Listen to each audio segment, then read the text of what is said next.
Hello, Math 140 students. We are going to pick up on page 12, section 5.5. We're going to be multiplying polynomials. So here, what you want to do is you want to be careful. And the reason I say that is because this term, that 5z to the fourth, well, the numbers get multiplied together, but the exponents get added together. And sometimes that confuses students. So let's think about this. If we do it this way, and you want to think about it as the number gets multiplied. So here in this first one, I'm going to have this 5 that's going to get multiplied by this 4. So 5 times 4 is 20. Now that I have that, I want to think about the z part of it. So I'm going to be adding the exponents together. So I have 4 and 3, so 4 plus 3 gives me a 7. So I'm going to have 7.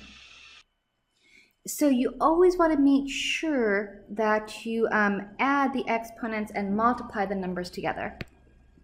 So again, I'm going to multiply this 5 and I'm going to multiply that negative 7. So 5 times negative 7 is going to be a negative 35. And now I want to be careful and I want to deal with my z's that I'm going to be adding together. So I have my z, 4 plus 2 is going to give me 6. So I deal with the numbers and then I deal with the variables later. So here's my 5. And then notice here it's just a negative z. You can think of it as a negative 1. So I have 5 times negative 1, which is a negative 5.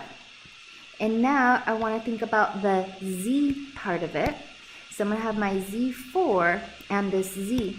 Again, that z really has an exponent of 1 here. So 4 plus 1 is going to give me my 5.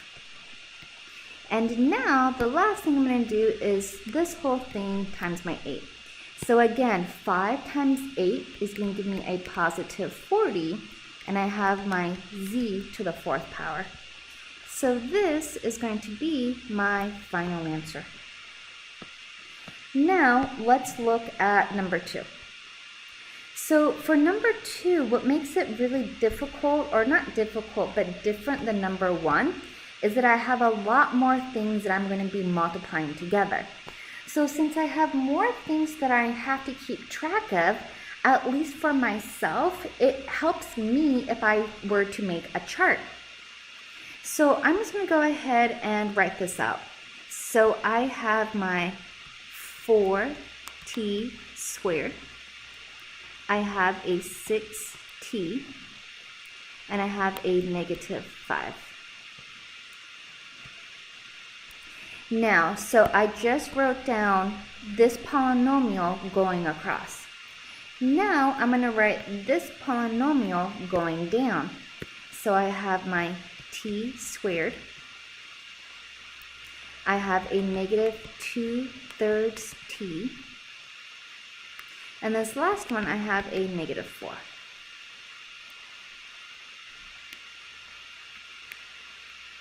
So this is going to help me to be organized, okay? So now I kind of have a chart to help guide me, and I'm going to multiply these together. So I'm going to go ahead and deal with my first row here. So I'm going to deal with this t squared and the 4t squared. So I'm dealing with the first row and the first column here.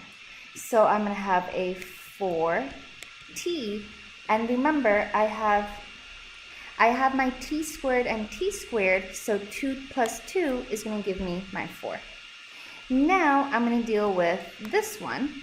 So I'm going to have a 6t, and that's going to be to the 3rd power. Now I'm going to have a negative 5, and I'm going to have my t squared. So now I've dealt with that first row and my first column, second column, and third column. Now I want to deal with this being multiplied to everything up here. So if that's the case, and maybe I'll bring in my calculator here. So I'm going to have my calculator to help me out. So I have a negative 2/3. and it's being multiplied by 4.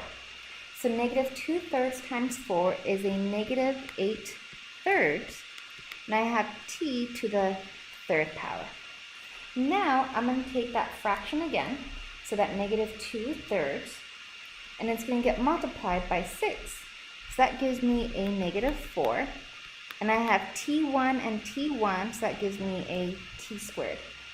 And again, I still haven't let go of that negative 2/3, but now it's being multiplied by a negative 5, so it's going to give me a positive 10/3 to the t power.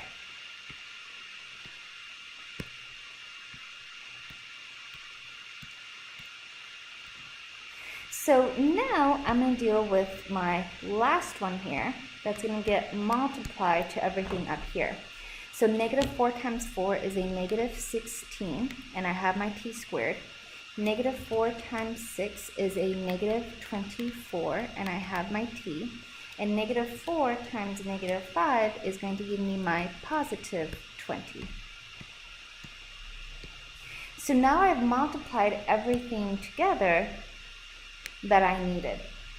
So now you just kind of want to think about everything that's going to be added together.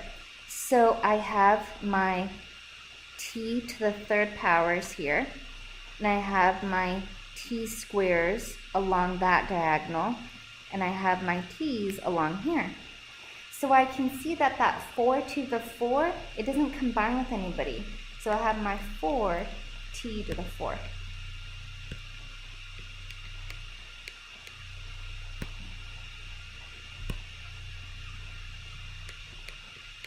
Okay, now I'm going to look at those t to the 3rd. So I have my fraction, so I'm going to go ahead and use my calculator. I have a negative 8/3, and it's going to be added to a positive 6. So negative 8/3 plus 6 is going to give me a positive 10/3, and I have my t to the 3rd power. Now I'm going to deal with everything that has a squared in it. So I have a negative 16 minus 4 minus 5. So notice how these are all negatives, right? Negative 16, negative 4, and a negative 5. So I'm just going along my diagonal. So that's going to give me a negative 25 t squared. And I still have just this positive 20 just kind of hanging out. So this is how I multiply a lot of things together, as by organizing my numbers in a chart. That just helps me so it doesn't get so messy and I don't lose my train of thought. Okay. Now what we can also do is we can multiply, binomials together. One way that we can multiply the binomials together is going to be the FOIL method. So if we use the FOIL method, that would be my first, outer, inner, and last. That is what the FOIL method represents. First, outer, inner, last.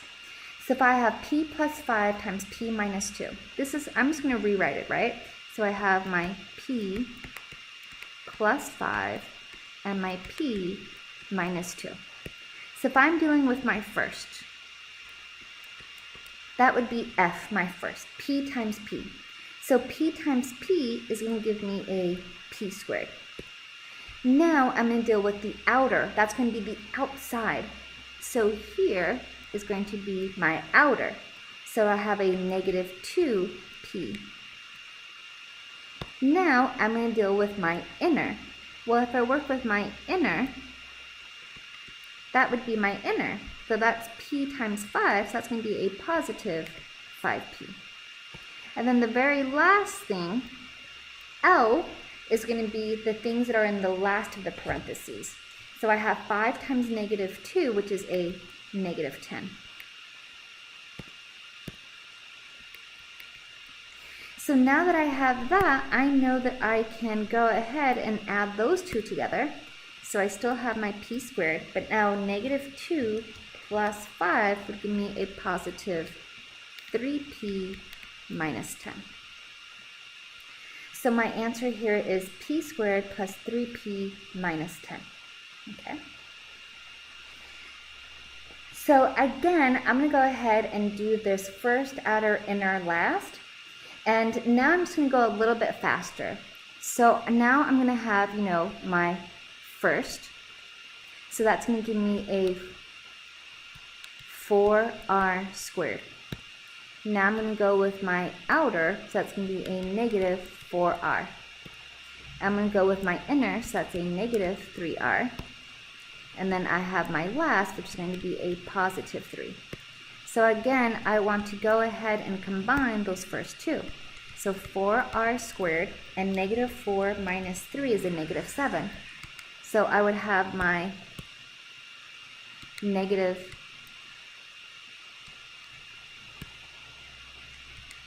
7r plus 3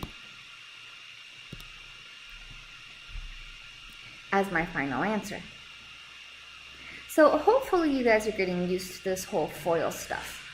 Now, if you're like, wait a minute, I don't really like FOIL, that's fine. You can rewrite it to have the box method. So if we did the box method again, I would have A, and I have my 4B. So I just did that first one. Now, dealing with my second parentheses, I have my A and a negative 3B.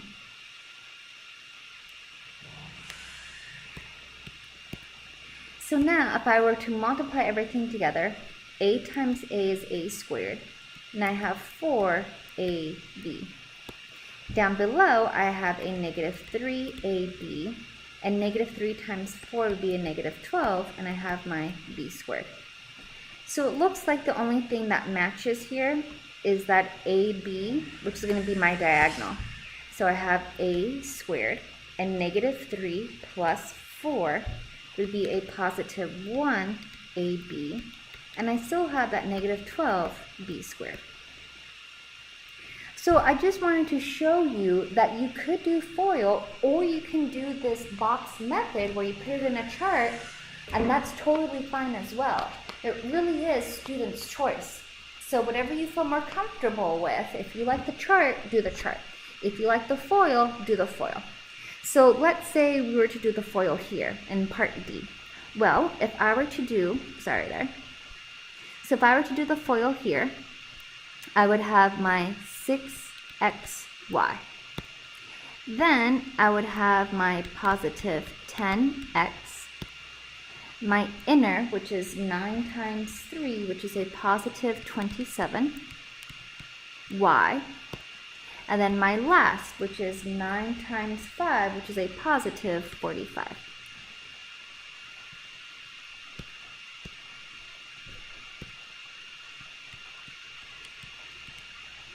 And here, not the weird thing, but the interesting thing is that nothing cancels out because I had an x and a y. So that's what my final answer is going to be, and I can't combine it any further. Now, we also have the product of the sum and difference of two terms. So let's see what ends up happening. So the difference here is if I have a plus and a minus, what ends up happening is that middle term cancels out. So you get that a squared minus b squared. And in the next chapter, which is going to be next week, we're going to talk about factoring. And when we factor, we're going to notice this difference of squares that goes into the conjugate pairs. So we can say that these two are conjugate pairs.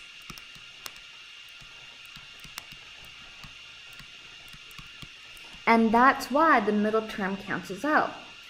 Well, let's think about that. So if I were to do regular FOIL, what would happen? Well, I would have z times z, which is my z squared.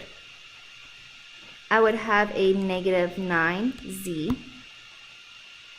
I would have a positive 9z. And I have a negative 81. So notice how this negative 9z and positive 9z, they cancel. So you're going to be left with z squared minus 81.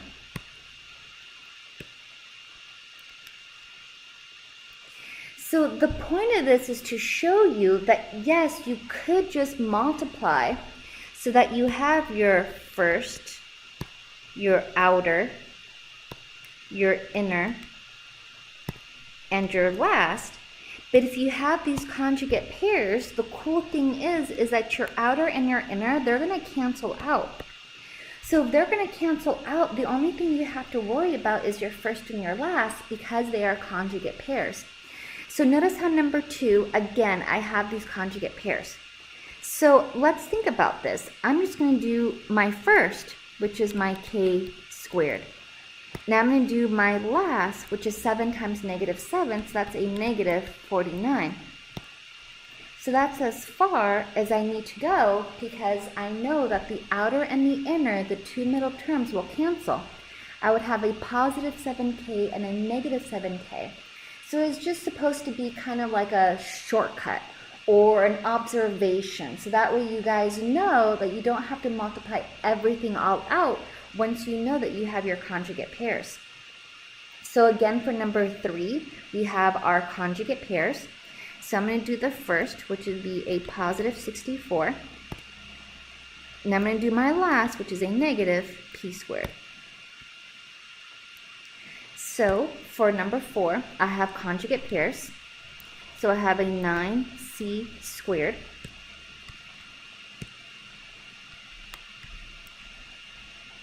And now dealing with my last here would be a negative 16. For number 5, same process, right? I'm still going to have my first being multiplied together. So 4 times 4 is 16. 7 times 7 is 49, and m times m is m squared. That's my first. And my last here, I would have a negative n squared. Perfect. Now, let's go into the square of a binomial. So this is saying if that you have a square, it's always going to be square the first, square the last, 2 times the first times the last. So square the first, square the last. It would be 2 times the first times the last.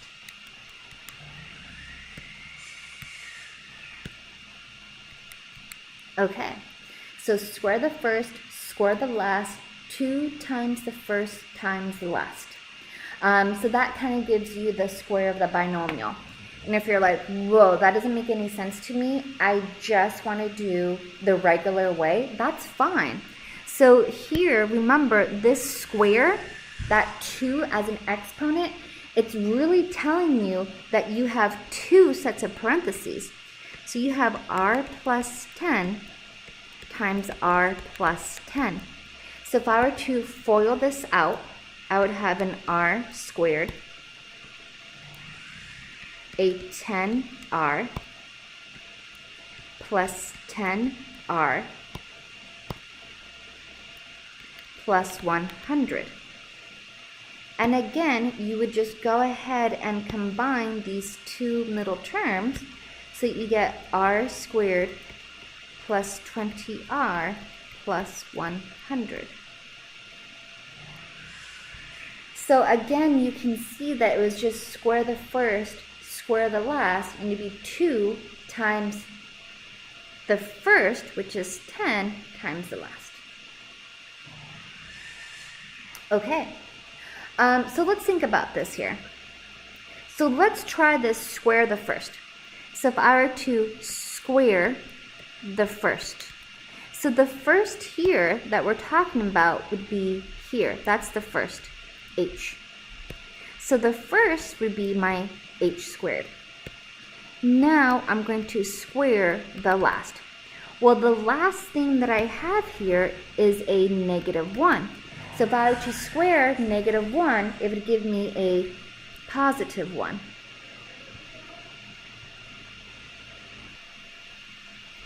So that's going to give me that positive 1 because negative 1 times negative 1 is going to be positive 1.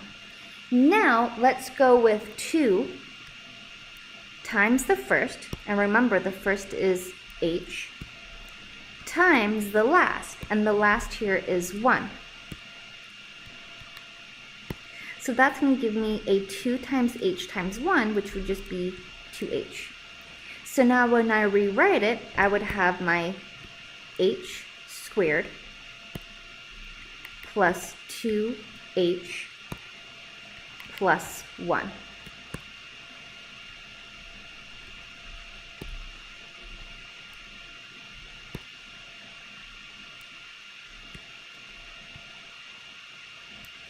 So this is telling you, hey, you can either do the FOIL method by rewriting that other set of parentheses to multiply, or you can think about the square of a binomial where you square the first, square the last, 2 times the first times the last, and you end up at the same answer. Okay, so for these practice problems, I'm going to make that in a different video because this is getting too long. So part 2 of this video will continue. Okay, thank you guys.